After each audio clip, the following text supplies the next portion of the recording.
Ce programme vous est présenté en partenariat avec Storia Voce, la première web radio dédiée à l'histoire.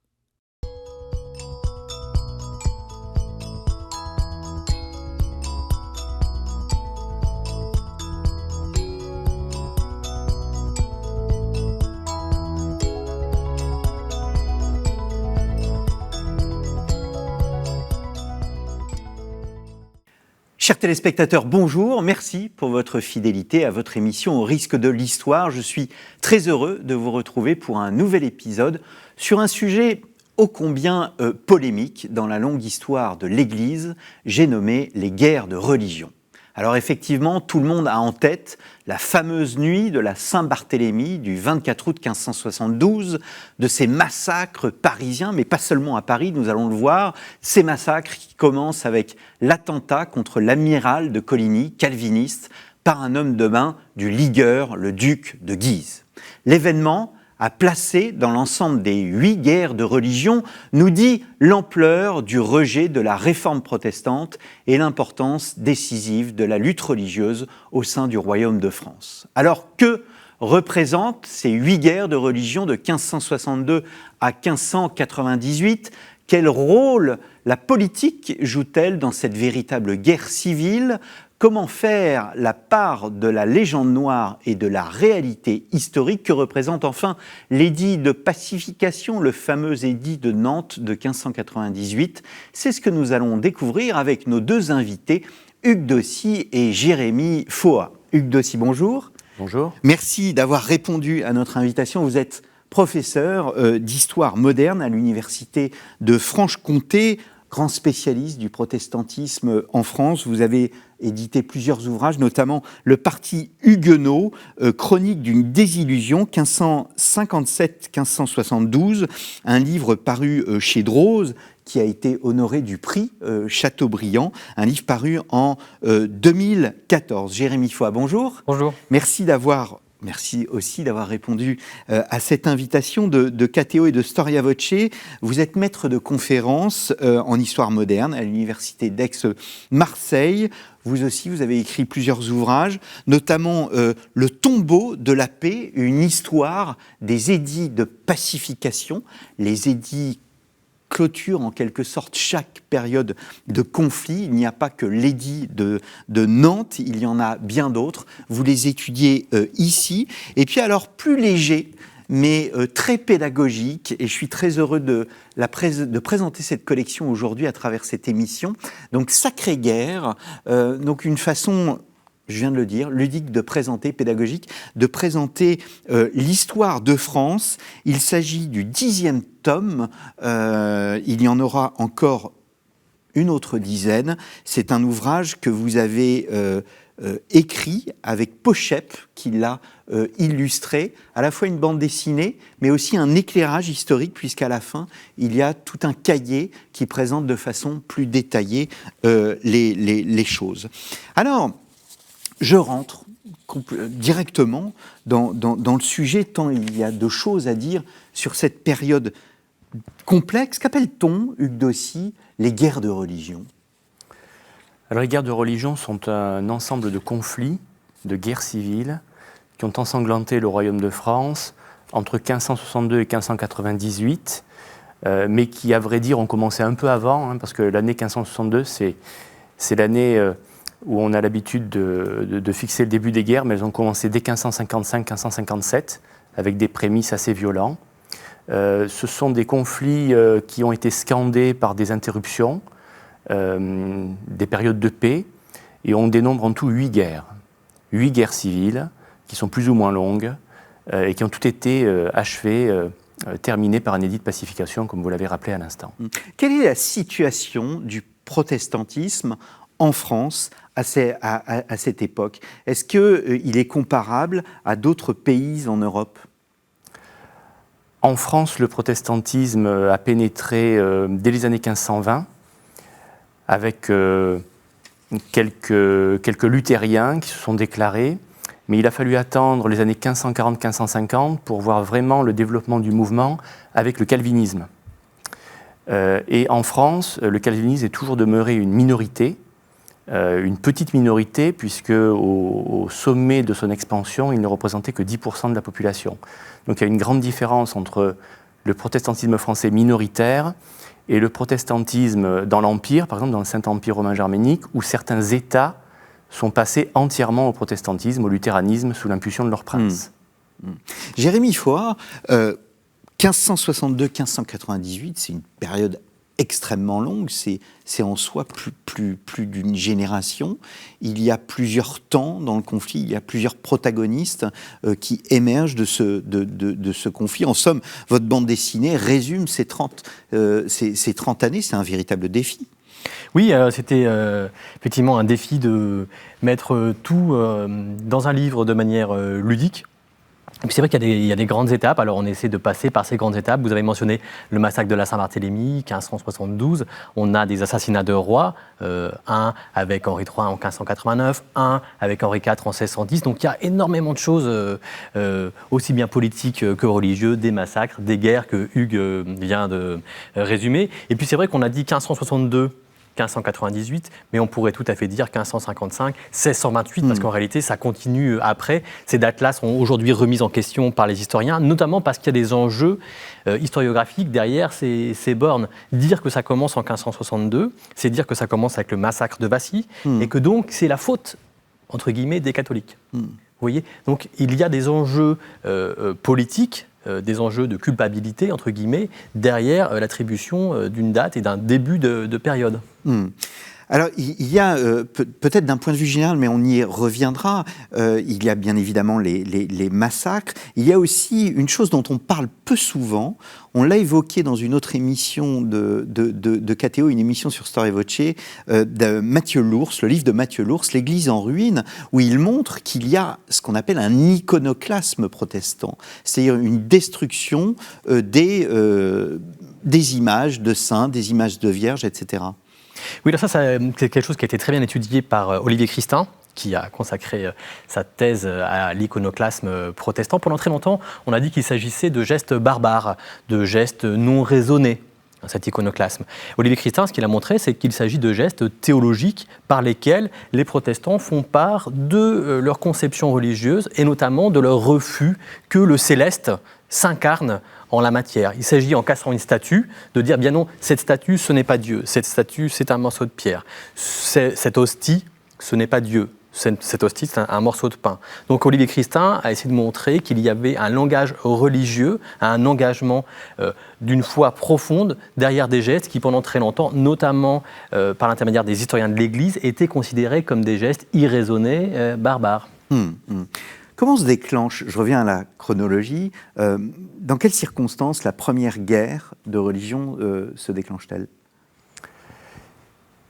Face à la montée du protestantisme en France, et notamment, et c'est un élément très important, face à la conversion relativement massive d'une partie de l'élite nobiliaire en France, la monarchie a essayé d'abord d'apaiser les choses. Et Catherine de Médicis, loin de la légende noire qu'on a voulu brosser d'elle, a d'abord essayé de concilier les factions catholiques et protestantes dans le royaume, et notamment à la cour. Et il y a plusieurs tentatives de conciliation, notamment le fameux colloque de Poissy en 1561, qui visait à permettre de trouver une sorte de moyen terme théologique entre catholicisme et protestantisme, catholicisme et calvinisme, pour éviter le déclenchement de guerres civiles que l'on sentait inéluctables. Et c'est l'échec, finalement, de cette tentative qui aboutit au déclenchement de la première guerre civile, puisque le massacre de Vassy, qui intervient en mars 1562, suit de peu de temps, en fait, le premier édit de pacification, l'édit de janvier 1562, qui était l'ultime tentative de pacification lancée par la couronne. Est-ce que, justement, c'est j'allais dire, la première idée reçue à mettre à bas, si je puis dire, c'est bien évidemment, il y a les protestants, les calvinistes d'un côté, et d'autre côté, les ligueurs, les catholiques ligueurs. Est-ce qu'il y a une troisième voie, ou même cette vision des trois voies reste simpliste ? Non, cette vision des trois voies, elle est relativement pertinente. Alors les ligueurs, ça apparaît un petit peu plus tard, c'est dans la deuxième partie des guerres de religion. Ce sont les ultra-catholiques, les ligueurs, le duc de Guise. Qui sont effectivement dirigés par la famille de Guise. Ce sont des catholiques qui sont favorables à une solution violente, de sortie de la crise religieuse, et notamment qui refuse ce point que Catherine de Médicis a apporté et qu'on appelle la coexistence religieuse. Ce que Catherine de Médicis apporte, qui est une révolution, avec son chancelier Michel de l'Hospital, ce qu'elle apporte dans les années 1560, c'est cette proposition de vivre ensemble en frères, amis et concitoyens, qui est une révolution. C'est-à-dire que pour la première fois, un roi de France, son fils Charles IX, dit l'hérétique peut être citoyen. Jusqu'à présent, dans le serment du roi de France, on doit exterminer l'hérétique. Catherine de Médicis dit mais non, il a beau être hérétique, il est citoyen. Et donc on a dans la proposition de Catherine de Médicis ce qu'on appelle une autonomisation de la raison politique. D'un côté, l'État s'occupe de citoyens, de l'autre, les églises s'occupent du salut des fidèles. Et c'est deux domaines qui ne sont évidemment pas séparés, on n'est pas encore dans la séparation de l'Église et de l'État, mais on est dans un processus d'autonomisation. Et ce processus, il est enclenché par Catherine de Médicis dans les années 1560. Catherine de Médicis a une place vraiment particulière dans la bande dessinée. Vous la réhabilitez, vous la changez. D'ailleurs, vous ne la montrez pas d'un certain âge. Vous la montrez jeune. On a tendance à opposer les deux figurations. Oui, c'est vrai que Catherine de Médicis, elle a été discréditée par l'historiographie pour plein de raisons. Je pense en partie à la misogynie. C'est-à-dire qu'en France, on a l'habitude d'avoir des rois. Ici, on a une régente puissante, une régente intelligente. Alors, eh bien, on va la caricaturer. Pour des raisons aussi de xénophobie, Catherine de Médicis, elle vient de Florence, même si elle est à moitié française, de par sa mère. Et donc, elle a contribué à grossir cette légende noire. En réalité, Catherine de Médicis, et c'est Denis Crouzet qui l'a montré, Catherine de Médicis, c'est une femme de paix. Catherine de Médicis, elle est en faveur d'une religion qu'on appelle l'évangélisme, qui imagine un Dieu bon, un Dieu qui ne punit pas. Miséricordieux. Miséricordieux, voilà. L'opposé du type de catholicisme ligueur, qui au contraire est un catholicisme beaucoup plus angoissé et qui va tenter de sortir de cette angoisse religieuse par la violence. C'est-à-dire on va se débarrasser des hérétiques pour gagner le salut. Catherine de Médicis n'est pas dans cette perspective, elle est dans un catholicisme qui est beaucoup plus bienveillant et beaucoup moins angoissé vis-à-vis de la question du salut. Je reviens avec Deci sur la durée du conflit. Comment expliquer au fond que ce conflit dure tant de temps, une guerre civile de 36 ans, c'est absolument énorme. Les catholiques intransigeants, on les appelait aussi les catholiques zélés, et la monarchie française, d'une manière générale, avait peut-être pensé que venir à bout de la minorité huguenote serait une chose aisée. Et donc, la grande surprise pour eux a été de voir la résistance formidable opposée par les protestants français à la puissance militaire catholique. Seulement 10% de la population, mais parmi ces 10%, des membres de la noblesse française parmi les plus redoutables, parmi les mieux enracinés, qui pouvaient mobiliser des forces considérables, et puis aussi des alliés à l'étranger, les protestants allemands, la reine d'Angleterre, les cantons suisses évangéliques, qui ont apporté leur concours aux protestants français, qui leur ont permis de résister au-delà de toute espérance, ce qui fait qu'à chacune des guerres civiles s'est conclue plus ou moins par un match nul, qui, face à l'épuisement des forces, a obligé le roi de France à chaque fois à concéder un édit de pacification. Et c'est cette résistance exceptionnelle qui explique la durée du conflit. Il y a la place de l'étranger est importante. Vous parlez de la Suisse, il y a aussi l'Espagne. Alors oui, l'Espagne, c'est sans doute l'acteur le plus puissant de ce conflit. Et pendant très longtemps, on n'en a pas parlé parce qu'on faisait de l'histoire dans un cadre strictement national. Or, le roi d'Espagne, Philippe II, arrose de deniers, et notamment les catholiques zélés, qu'on appelle les ligueurs, alors bien sûr pour des raisons religieuses. Le roi d'Espagne est un fervent catholique et il déteste la solution proposée par Catherine de Médicis de la coexistence religieuse, et puis aussi pour des raisons stratégiques, c'est-à-dire que tant que les Français s'entretuent, eh bien, ils n'interfèrent pas dans les affaires espagnoles. C'est-à-dire que c'est de la diplomatie, si vous voulez. C'est de la diplomatie. Déstabiliser l'adversaire, c'est toujours faire les affaires de l'Espagne.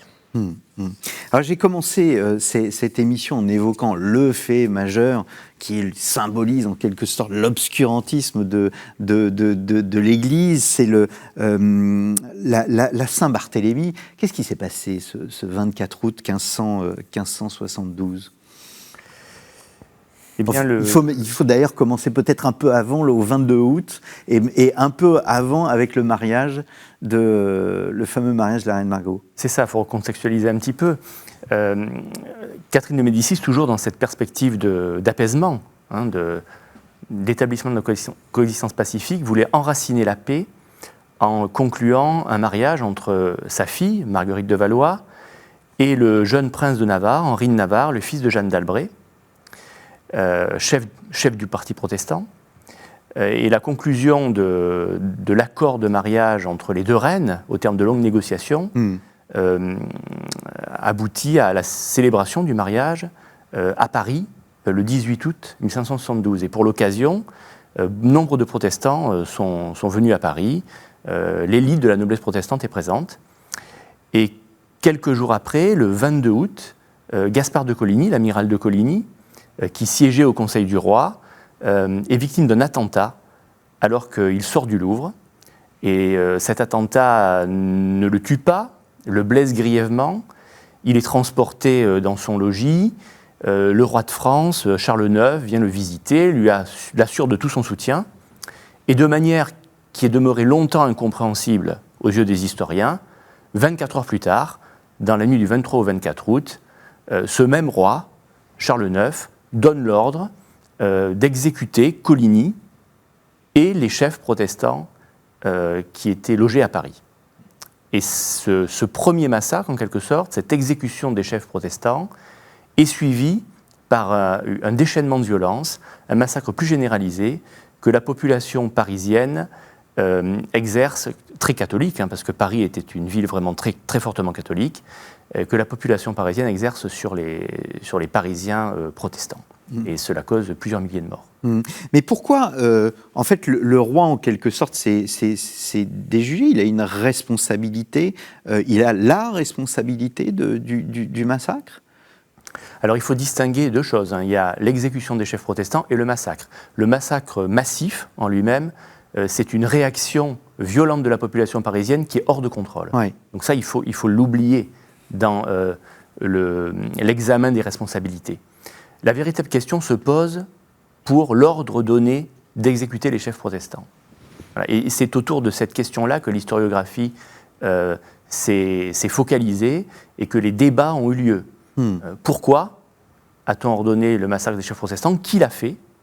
Est-ce que Catherine de Médicis a joué ce rôle maléfique qui lui a été longtemps attribué? D'ailleurs, que les protestants français lui ont attribué, et la racine de la légende noire de Catherine de Médicis, ce sont les écrits huguenots immédiatement postérieurs à la Saint-Barthélemy. Ils l'ont accusé, en fait, d'avoir manigancé de longue date le massacre des chefs protestants, en attirant dans un piège la noblesse protestante, en la faisant venir à Paris pour célébrer un mariage qui, en fait, n'était pas du tout un mariage de paix, mais qui était un piège pour exterminer l'élite nobiliaire huguenote. C'est une idée qui est reprise par Alexandre Dumas, qui est reprise par le film de Chéreau, la reine Margot, et c'est une thèse, au fond, dont il faut faire litière. Voilà, il faut oublier cette interprétation qui, effectivement, a été largement popularisée par les écrits d'Alexandre Dumas, et donc on voit que jusqu'à très récemment, elle a encore été perpétuée par le film Patrice Chéreau, tout simplement parce que des études ont été conduites. On parlait de Denis Crouzet tout à l'heure, qui a travaillé sur cette question. Arlette Joanna, plus récemment aussi, a réfléchi aux véritables causes de l'exécution des chefs. Et en fait, on est arrivé à la conclusion qu'aujourd'hui on peut considérer comme tout à fait crédible que c'est la peur d'un complot protestant qui a poussé Charles IX, dans une forme de défense, en quelque sorte, à ordonner l'exécution préventive des chefs protestants en cette nuit du 23 au 24 août 1572.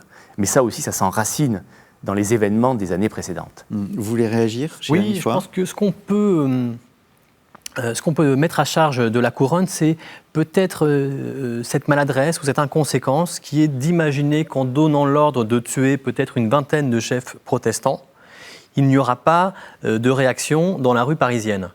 Et ça, pour le coup, il y a un aveuglement ici de la part de Catherine de Médicis. On est d'accord, il n'y a pas de préméditation du mariage, du massacre, pardon. Il y a une préméditation du mariage, mais pas du massacre. Là-dessus, on est d'accord. En revanche, est-ce que Catherine de Médicis et ce Charles IX pouvaient imaginer qu'en faisant tuer 20 chefs protestants, ils n'allaient pas déclencher dans la rue un massacre? Ça, on peut dire qu'il y a pour le moins une maladresse, parce qu'on sait très bien que les Parisiens, majoritairement, sont très catholiques, qu'ils détestent leurs voisins huguenots, et que quand ils ont vu sortir du Louvre des soldats pour aller massacrer Coligny, ils ont pu se dire, ils ont pu imaginer que le roi ordonnait de passer par les armes tous les protestants. Puis le deuxième point, c'est quand même que les tueurs, on les connaît, hein, les tueurs, c'est pas le peuple parisien, c'est des bons bourgeois de Paris, c'est des miliciens, hein, c'est-à-dire c'est des capitaines, mais qui sont des bons commerçants parisiens, on les connaît, il y en a un qui s'appelle Thomas Croisier. Ces gens-là n'ont jamais été ni poursuivis. Toute la suite de leur vie, après 1572, pendant 20 ans, ce sont des notables parisiens qui sont récompensés par la couronne et par Catherine de Médicis. Donc la légende noire, elle est fausse dans l'idée de la préméditation, mais le massacre, pour le moins, n'a jamais été jugé ni puni par la couronne.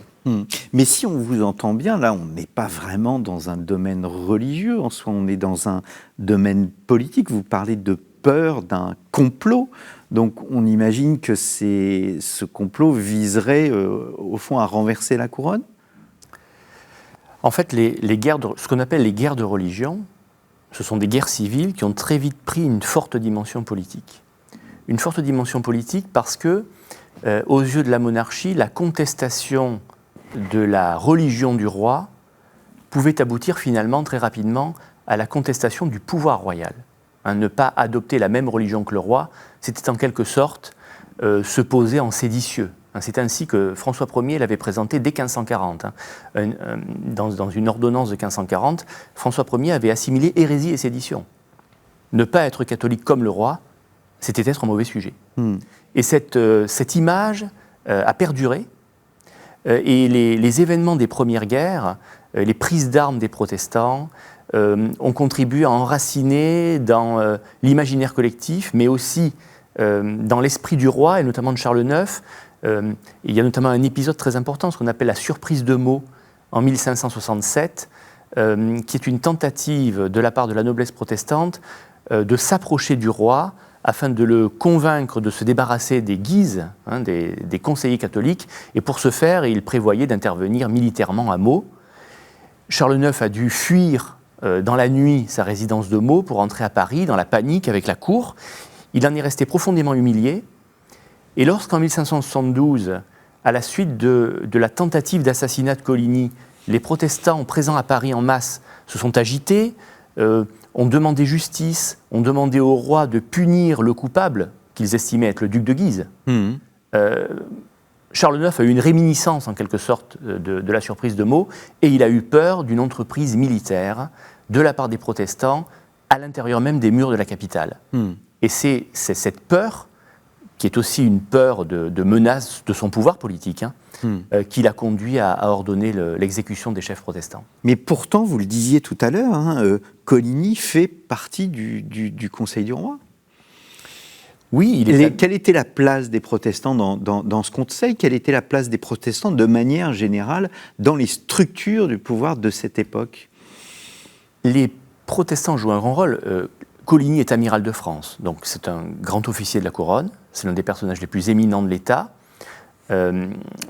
Son frère, qui est décédé en 1572 puisqu'il est mort en 1569, François d'Andelot était colonel général de l'infanterie française, donc lui aussi avait une charge très importante.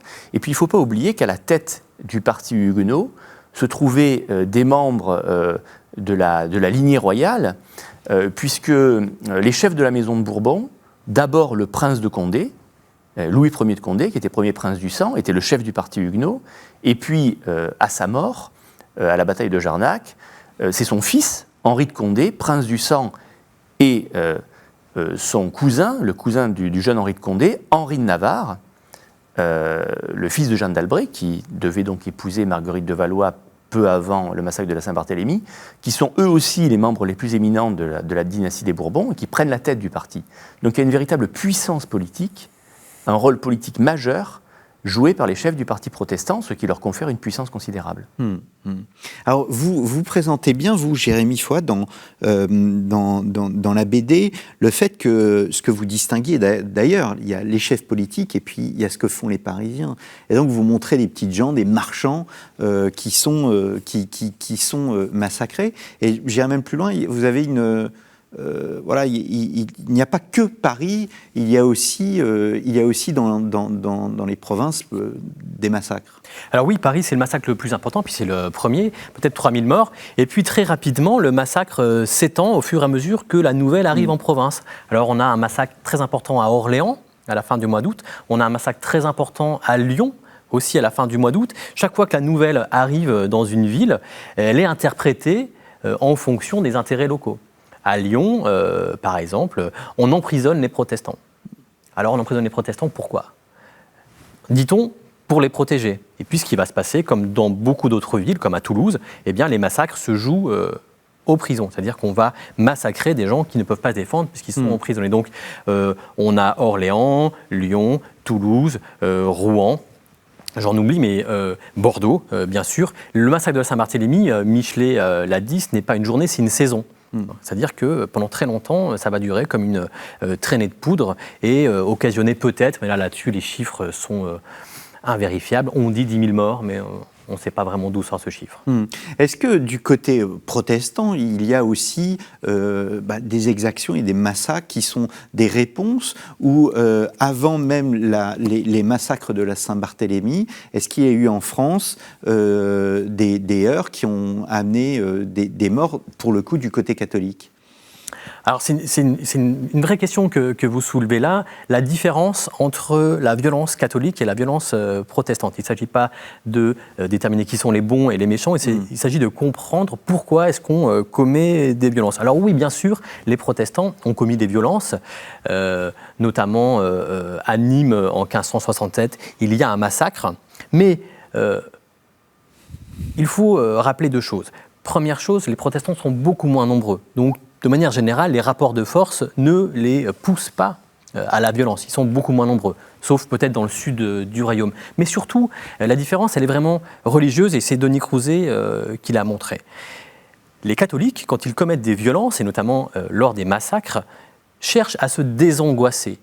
C'est-à-dire que le cœur de ce qui les meut vers la violence, c'est une angoisse eschatologique, c'est-à-dire qui porte sur le moment du jugement dernier. Est-ce que je serai prêt ? Est-ce que je serai sauvé ? Les catholiques sont violemment angoissés par ceci. Tuer un protestant, tuer un hérétique, c'est faire un geste pour gagner son salut. Eh bien, dans la théologie protestante, ce besoin de désangoissement, il n'existe pas.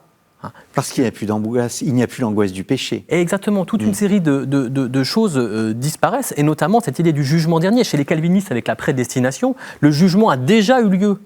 Dieu a déjà choisi qui était sauvé. Et que faire pour être sauvé quand on est protestant ? Rien, avoir la foi. Donc vous voyez que dans le geste de violence qu'on peut commettre à l'encontre d'un hérétique, d'un côté ça peut vous servir à gagner le paradis, de l'autre ça n'a aucun sens de tuer violemment un catholique quand on est protestant. Je ne dis pas que les protestants sont non violents, bien évidemment ils avaient des armées, ils ont aussi commis des violences, mais qui sont plutôt des violences d'un type militaire lors des combats, que des massacres tels que ceux qu'on peut observer à la Saint-Barthélemy ou à Vassy ou à d'autres moments. Hugues, vous voulez réagir à ce qu'a dit Jérémy ? Oui, non, j'approuve tout ce que dit Jérémy, mais pendant les premières guerres de religion, on pense par exemple au baron des Adrets. Quand le baron des Adrets, qui était un capitaine huguenot bien célèbre, bien tristement célèbre d'ailleurs dans le Dauphiné, quand il prenait possession d'une ville, bien souvent, il passait les ecclésiastiques au fil de l'épée, ou alors il les faisait sauter d'une tour, en étant certain qu'elle était suffisamment haute pour qu'ils ne s'en relèvent pas. Donc même s'il n'y avait pas de massacre de masse, et là je vais dans le même sens que ce que Jérémy vient de présenter, il y a quand même eu par moments des actions assez violentes, et on va dire qui n'étaient pas mues simplement par la motivation militaire, mais qui était simplement dictée par une volonté d'éliminer un clergé qu'on considérait comme corrompu et comme néfaste. Voilà. Donc il y a eu aussi des exactions du côté protestant, même si c'est vrai, elles n'ont pas pris le caractère massif que l'on peut connaître du côté catholique. La place de l'écrit, on a fait une émission ensemble sur le pouvoir de l'imprimé, sur Storia Voce. La place de l'écrit est importante aussi à cette époque où on ne parle que de violence physique. Alors non, il y a une très très forte dimension polémique à ces guerres civiles. Évidemment, quand on pense aux guerres, on pense aux affrontements militaires. Il est assez paradoxal de remarquer que ces guerres de religion donnent lieu à un assez petit nombre de vraies batailles. Des vraies batailles rangées entre une armée protestante et une armée catholique, elles sont rares. Parfois, dans une guerre civile, il n'y en a qu'une seule. En revanche, le combat polémique par la plume, l'affrontement par pamphlet interposé entre catholiques et protestants est, lui, extrêmement dense et extrêmement fécond du point de vue de la conceptualisation politique. Quelles ont été les conséquences du massacre de la Saint-Barthélemy ? Alors, les conséquences du massacre de la Saint-Barthélemy, elles sont très nombreuses. D'un point de vue de la violence, ce que Denis Crouzet a montré, c'est que c'est le dernier massacre des guerres de religion. Après, bien sûr, les combats continuent, les violences, il peut y avoir des rixes, il peut y avoir des morts ici ou là, mais il n'y a plus de massacre. Ce que Denis Crouzet montre, c'est que cet imaginaire angoissé catholique va disparaître après le massacre de la Saint-Barthélemy et la violence catholique va commencer à changer de sens. J'ai essayé d'expliquer ce point qui est un peu complexe, mais jusqu'en 1572, pour se désangoisser, il faut être violent envers l'autre, le huguenot. À partir de 1572, l'imaginaire catholique va inverser la violence et on va commencer à avoir des processions de flagellants, c'est-à-dire de catholiques qui vont se fouetter, se flageller et tourner vers eux-mêmes la violence. C'est-à-dire qu'il s'agit désormais de se purifier. C'est une conversion personnelle. Là. Conversion personnelle, voilà. Il s'agit d'être soi-même meilleur. On avait l'idée que Dieu avait envoyé les hérétiques et qu'il fallait les punir. Et désormais, à partir de 1572, on se dit « Dieu a envoyé les hérétiques pour nous punir. Et ils disparaîtront quand nous serons meilleurs. » Là, ça, c'est, si vous voulez, une des conséquences religieuses. Je laisse Hugues peut-être aborder toutes les conséquences qui peuvent être militaires, diplomatiques, politiques de cet événement, qui sont très nombreuses. Il y a un avant et un après 1572, Hugues Dossy ? Oui, il y a plusieurs titres. D'abord, c'est une véritable rupture entre le camp protestant et le roi. Vous savez, il y avait une sorte de mythe qu'avaient élaboré les protestants. Ils pensaient que Charles IX, jeune roi monté sur le trône à l'âge de 10 ans, était ce qu'ils appelaient le nouveau Josias. Nouveau Josias, c'est-à-dire, en faisant allusion au roi biblique, le roi qui ferait basculer le royaume de France du côté de la vraie religion. Donc, ils estimaient que peut-être il ferait passer le royaume de France du côté de la réforme. Et pendant longtemps, ils ont développé toute une théorie autour de cet espoir, et forcément, en 1572, lorsque Charles IX ordonne l'exécution des chefs protestants, cette théorie s'écroule et cet espoir s'évanouit. Et c'est une sorte de rupture de confiance considérable entre les protestants français et le roi. Et ça, c'est un tournant très important dans le conflit. Et puis il y en a un autre, c'est que la Saint-Barthélemy marque en quelque sorte la disparition d'une première génération de chefs protestants. Avec Coligny qui meurt, c'est le dernier des chefs majeurs de cette première génération de chefs convertis qui s'éteint. Et donc on a une deuxième génération qui a, elle, une autre histoire et qui va aborder les guerres d'une autre manière. Voilà. Et donc c'est vraiment un tournant de ce point de vue-là. Vous montrez bien, puisque vous évoquez Coligny, il y a toujours les Guises qui sont là et l'importance des Guises qui n'hésitent pas à entrer dans une perspective d'affrontement avec la couronne elle-même. Alors oui, les Guises, c'est surtout effectivement dans une seconde partie des guerres de religion qui vont rentrer dans un mouvement d'affrontement avec la couronne. Pour diverses raisons, mais pour synthétiser, à partir de 1584, on a le dernier frère d'Henri III, roi de France, qui meurt. À partir de 1584, avec la mort du duc d'Alençon, devenu duc d'Anjou, peu importe, l'héritier de la couronne, c'est Henri IV, c'est Henri de Navarre. À partir de ce moment-là, les Guises vont se radicaliser dans cette idée qu'il est impossible, inconcevable qu'un hérétique deviennent roi de France. Et à partir de là, notamment parce qu'ils sont aussi financés par l'Espagne, ils vont créer dans de très nombreuses villes françaises des ligues qui vont avoir pour cœur de projet politique et religieux de tout faire pour qu'un hérétique n'arrive jamais sur le trône de France. Alors ils vont se saisir de Paris en 1580. Puisqu'Henri de Navarre est accusé d'être protestant. Enfin, il est protestant. Il n'est pas accusé, il est protestant. Voilà. Et effectivement, et une des conséquences de ceci, c'est que Henri de Navarre, va comprendre qu'il ne montera jamais sur le trône de France sans se convertir. Et on a quelque chose d'extraordinaire en France. Dans tous les pays d'Europe à la même époque, ce sont les sujets qui se convertissent à la religion de leur prince. En France, on a l'inverse. On a un prince qui se convertit à la religion de ses sujets. 1593, Henri IV comprend qu'il ne montera jamais sur le trône de France sans se convertir et qu'il ne rentrera jamais dans Paris sans être catholique. Donc c'est une conversion politique, Henri IV ? C'est une conversion pragmatique, je dirais. Oui. Ce qui est un tout petit peu différent. En fait, Henri IV est monté sur le trône donc, en août 1589 et pendant 4 ans, il a essayé de reprendre possession militairement de son royaume. Donc il a remporté des victoires, on connaît la fameuse victoire d'Ivry avec la légende du panache blanc d'Henri IV, victoire remportée sur les troupes de la Ligue qui était conduite par le duc de Mayenne, qui avait pris la suite de son frère le duc de Guise. Mais finalement ces victoires ne permettaient pas d'avancer de manière satisfaisante. Et de nombreuses grandes villes du royaume restaient possession de la Ligue, et notamment Paris, devant laquelle Henri IV avait mis un siège célèbre en 1590 sans succès. Et très rapidement, Henri IV a compris qu'il ne prendrait jamais possession de son royaume véritablement sur le plan militaire s'il n'y avait pas un geste de sa part en direction de ces catholiques ligueurs. Et puis il y avait une autre raison qui l'a poussé à se convertir en 1593, c'est que les ligueurs envisageaient de désigner un nouveau roi.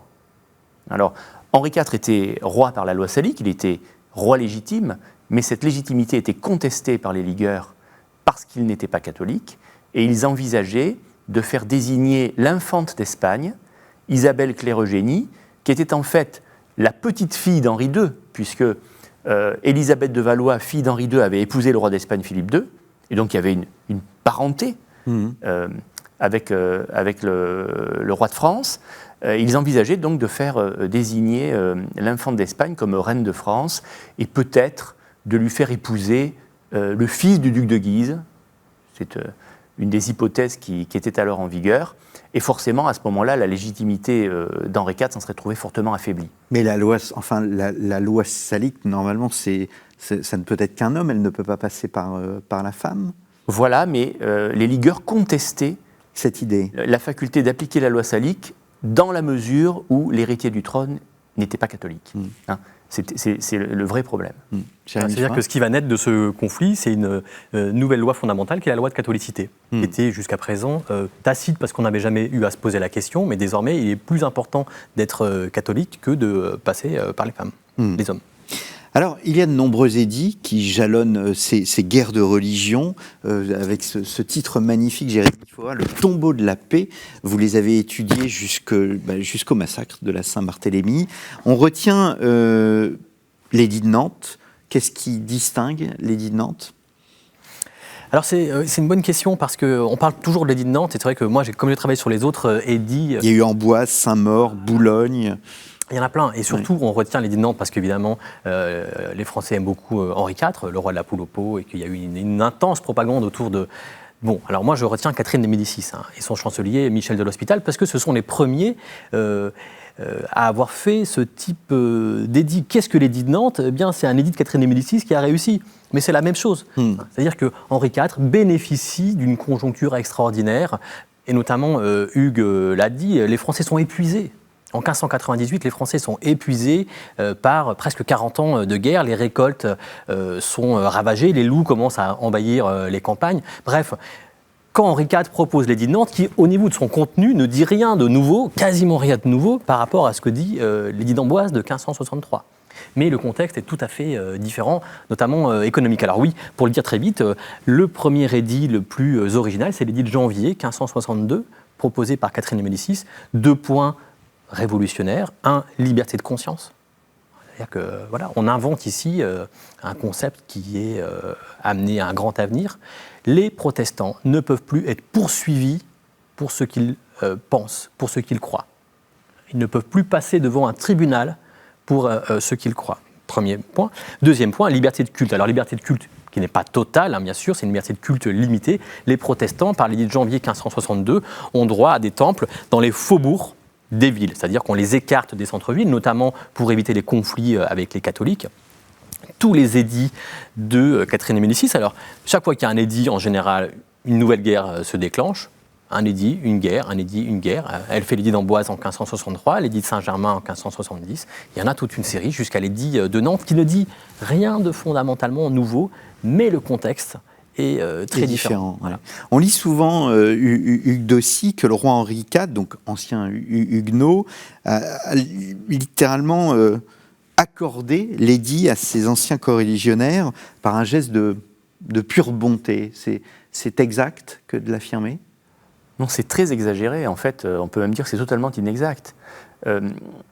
Henri IV aurait préféré que les réformés français, ces anciens coreligionnaires, se contentent finalement du contenu des édits précédents, que Jérémie vient d'évoquer. Par exemple, l'édit de Poitiers de 1577, voilà, qui était, on va dire, moyennement favorable aux Huguenots.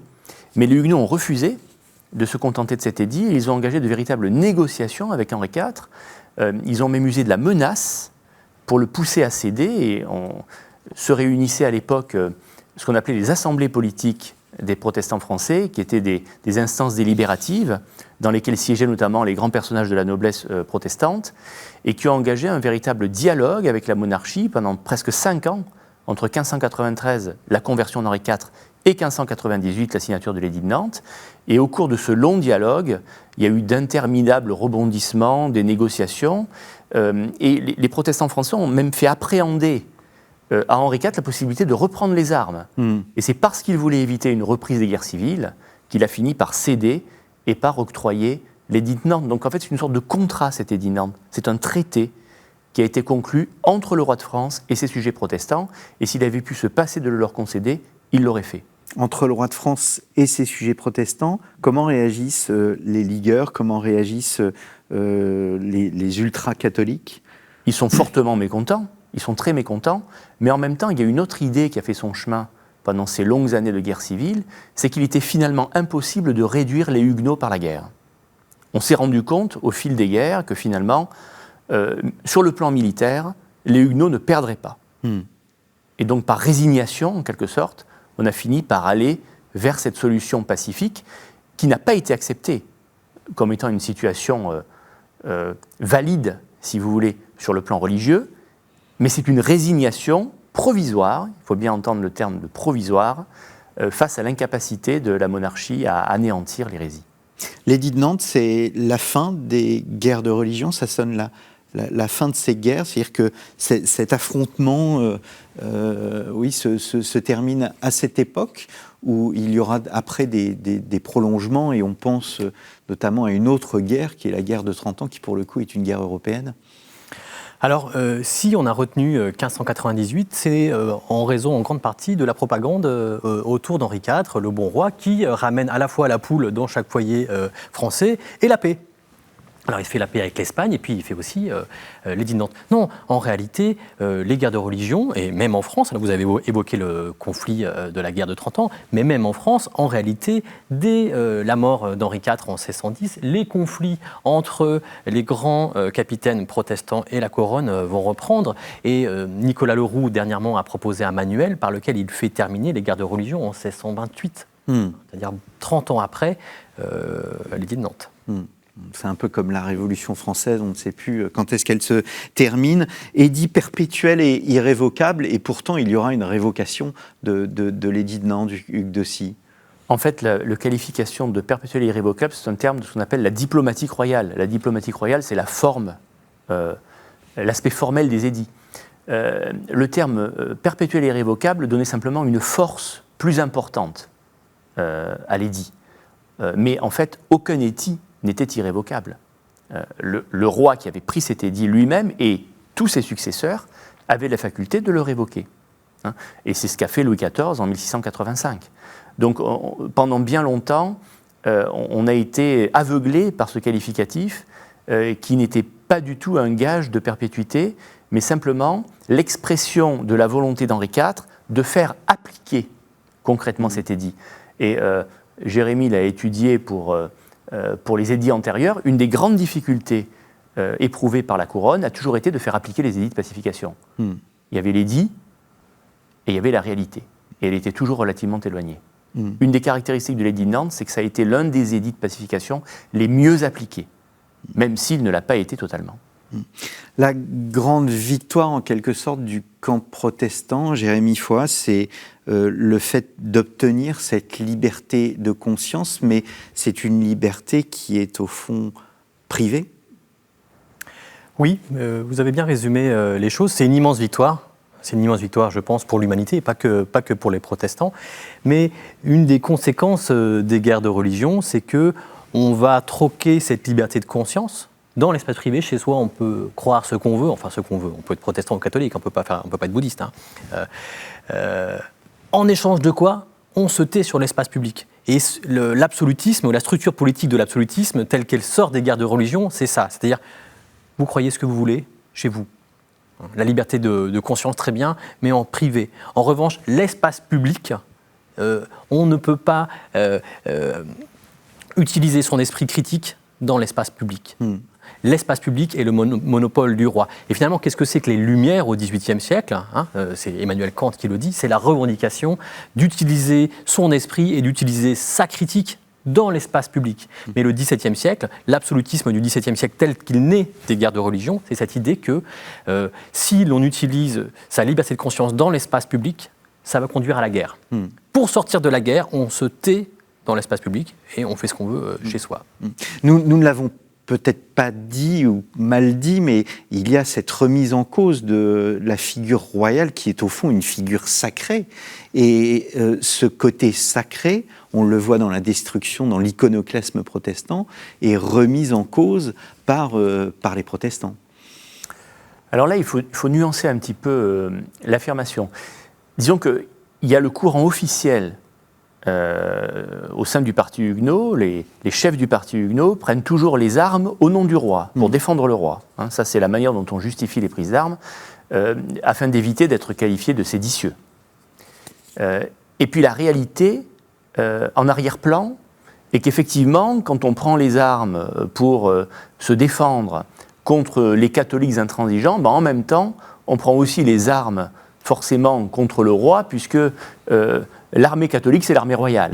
Voilà, donc il y a cette espèce de dichotomie, et puis il y a des moments où cette opposition s'exprime de manière plus forte. On a parlé de l'iconoclasme. En 1562, par exemple, il y a des gisants royaux qui sont brisés, des statues royales qui sont brisées, le cœur du jeune François II qui est jeté aux chiens, etc. Donc il y a des actes violents qui portent atteinte à la dignité royale.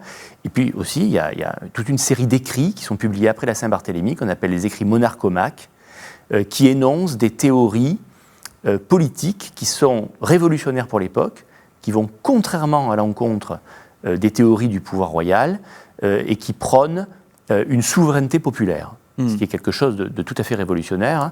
En d'autres termes, il y a un double contrat, pour faire très simple. Le peuple reçoit le pouvoir de Dieu et c'est le peuple ensuite qui confère le pouvoir au roi par une sorte d'élection. Donc ça, c'était vraiment révolutionnaire. C'est un courant marginal de la pensée politique huguenote que les chefs huguenots n'ont jamais accrédité. Et d'ailleurs, les auteurs de ces textes ont généralement pas signé leurs œuvres, on les a couverts de l'anonymat. Mais c'est quand même intéressant de remarquer que ces courants ont pu naître. Est-ce qu'il n'y a pas aussi cette idée de séparation de l'Église et de l'État ? Vous utilisez dans le livre l'expression d'homme dissocié. Que signifie cette expression ? Alors bon, séparation de l'Église et de l'État, non, on ne peut pas aller jusque-là. Le terme qu'on emploie plus volontiers, c'est autonomisation de la raison politique, c'est-à-dire que l'État, le roi de France, poursuit des buts qui ne sont plus exactement les mêmes que les Églises. Le roi a pour but le bien-être de ses citoyens, les Églises ont pour but le salut de leurs fidèles.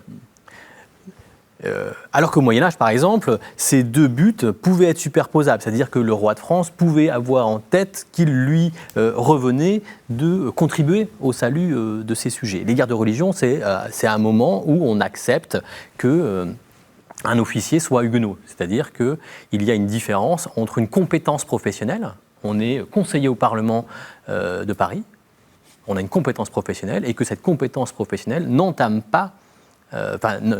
pas sur la religion. On peut être huguenot et conseiller au Parlement de Paris. Donc l'homme dissocié, c'est en partie ça, c'est-à-dire c'est l'homme qui est différent dans l'espace public et dans l'espace privé. On a un homme qui, en privé, peut être huguenot, en privé peut critiquer, mais qui, dans l'espace public, doit se taire. Et l'absolutisme, c'est ça. C'est le mutisme dans l'espace public. Hugues, juste sur un point, on parlait des monarchomaques. Ce qui est très intéressant avec les monarchomaques, c'est cette pensée du pacte politique.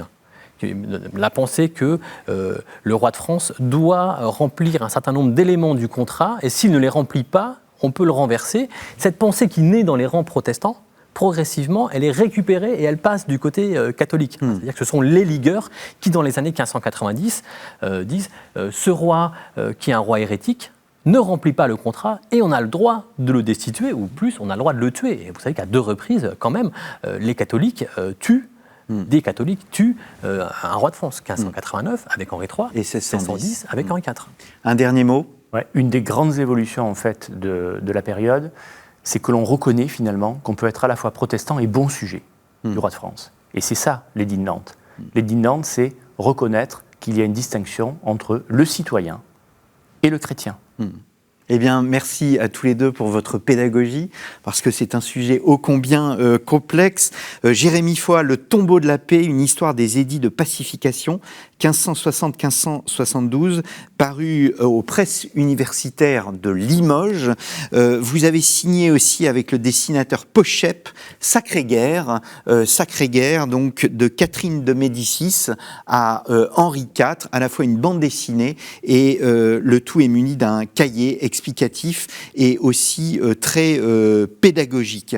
Hugues Dossy, vous avez publié entre autres Le Parti Huguenot, que vous pouvez voir à l'écran, donc un livre paru chez Drose en 2014, donc Le Parti Huguenot, chronique d'une désillusion. Et pour préparer cette émission, eh bien, j'ai utilisé aussi ce livre qui est un incontournable que vous connaissez bien, donc Arlette Johanna, Jacqueline Boucher, Dominique Bilogui et Guy Letiec, Histoire et dictionnaire des guerres de religion, paru dans la collection bouquins des éditions Robert Laffont.